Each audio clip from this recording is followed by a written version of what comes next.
What is up, everybody? We are back here at King Film Sports for another season of betting locks and game predictions. And here we are for week 1.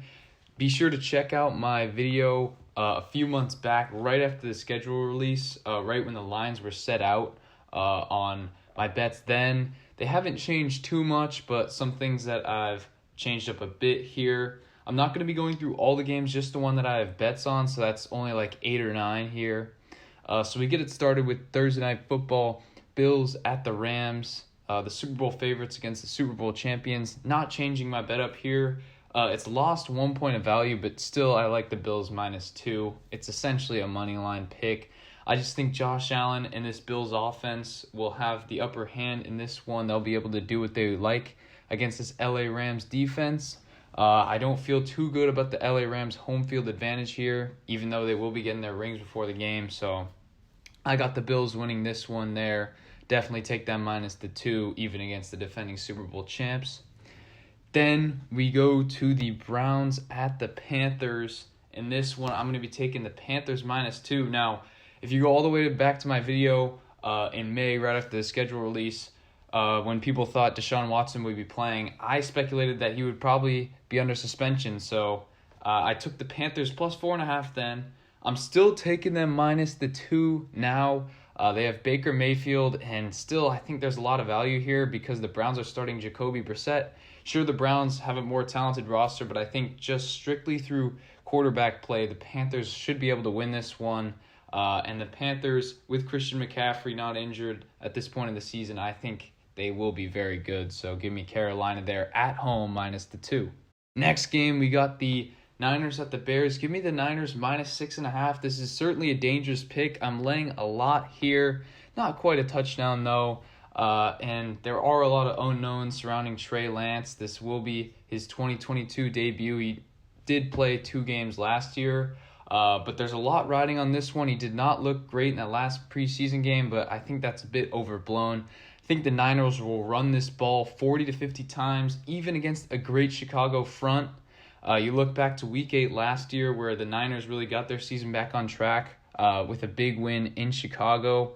And also on the road, the Niners were, I think, 8-3 and 9-3 against the spread last year on the road. So I think that trend continues here, even being a big road favorite. Give me the Niners -6.5. Next, we get into the afternoon games. Quite a bit down the board here. Give me the Titans -5.5 against the Giants.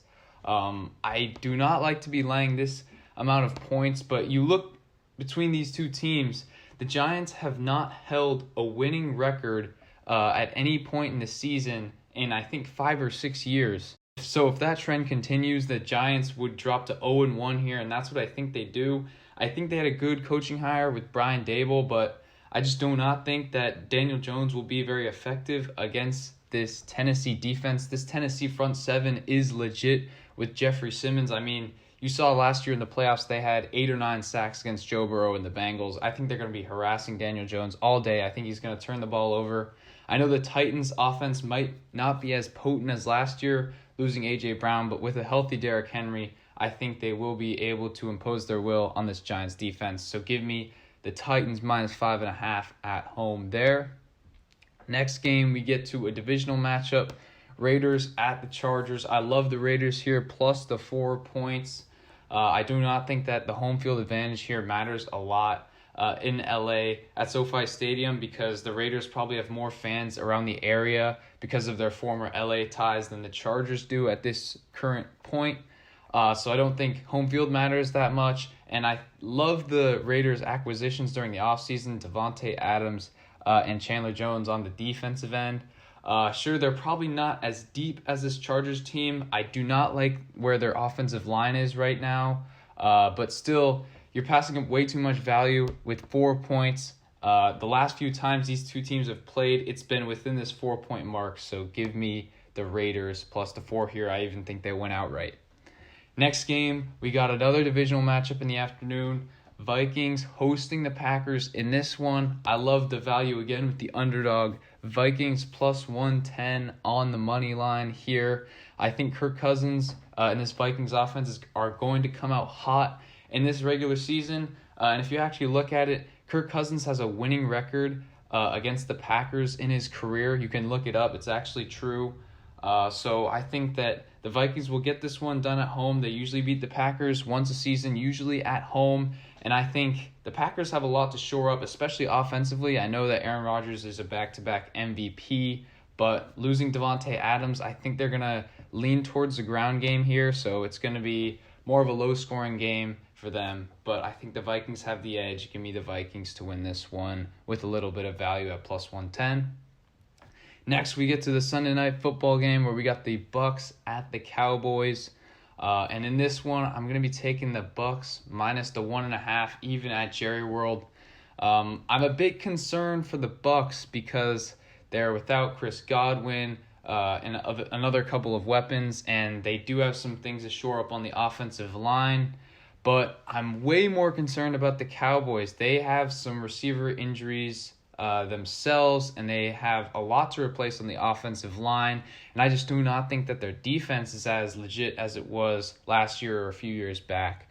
So I'm going to be taking the Bucs here with the value. I think Tom Brady is going to come out here and play really well after all of the offseason drama, so give me the Bucs minus the 1.5 in Dallas. Then for the Monday night game, it's not a straight pick. It's actually a parlay, including one of the earlier games, the Colts at the Texans. The Colts at the Texans spread right now is around 8.5. I think that's way too much for week one when the backdoor cover is so easy. And I also think it's the same for the Broncos at Seahawks. The spread there is 6.5 or 6. So there's just so much backdoor potential for those two games that I'm condensing it down to a little bit of an alternate spread parlay here where you can take the Colts at minus 2.5 for minus 290. And then the Broncos minus 2.5 on Monday Night Football, and Russell Wilson's return to Seattle at minus 205. And that gets you perfectly down to the even money bet of plus 100. I think that's great value there because I cannot see the Colts or the Broncos losing in those two games. So give me that for my 8th bet of the week. And for the other 8 games, hit me up in the comments down below if you want to see my reasoning for who I picked or just my thoughts on those games. As always, be sure to like and subscribe, and I will see you all in the next one.